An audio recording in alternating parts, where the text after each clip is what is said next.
Le Barça semble avoir trouvé un accord pour faire signer Nico Williams, l'ailier espagnol de Bilbao.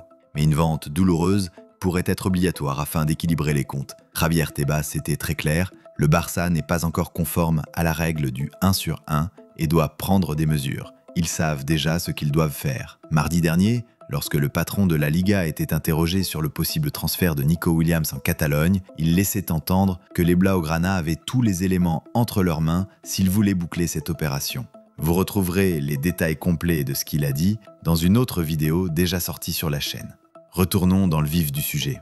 Comme le dévoile le quotidien AS, le premier n'est pas forcément le plus apprécié par les supporters. Il s'agit de Ronald Araujo, le défenseur uruguayen, ayant pourtant récemment prolongé. Mais un élément clé a été introduit dans son nouveau contrat. Du 1er au 15 juillet, il possède une clause libératoire de 60 millions d'euros. Problème, au regard de ses mauvaises performances, son prix est désormais estimé à 35 millions d'euros selon Transfermarkt. Plusieurs écuries ont récemment pris des renseignements à son sujet. L'an dernier, c'était le Bayern Munich, tandis que cet hiver, la Juventus Turin a posé un regard. Si une offre correcte arrive, tout laisse à croire que Deco l'amènera avec plaisir à l'aéroport pour qu'il monte dans l'avion, qu'il permette ainsi au transfert de Nico Williams d'être validé par la Liga.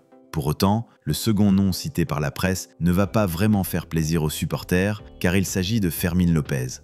Joueur convoité par sa capacité à évoluer à tous les postes milieu de terrain, sa fougue et sa rage ont fait de lui une des coqueluches des supporters. Problème, il apparaît derrière des joueurs comme Dani Olmo et Gavi dans sa position, même s'il est particulièrement apprécié dans le vestiaire et que Flick lui fait une confiance totale. L'Arabie Saoudite et l'Angleterre ont plusieurs clubs intéressés par son profil. Il est surtout le seul joueur n'étant pas considéré comme intransférable, à l'image de Koundé, Koubarsi, Baldé, Pedri, Rafinha ou Yamal, à posséder une belle valeur marchande.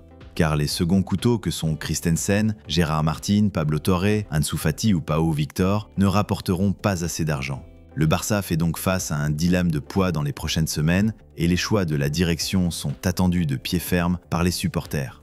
C'est tout pour l'actu Mercato les amis, restez connectés et n'oubliez pas de vous abonner pour rester informés en temps et en heure.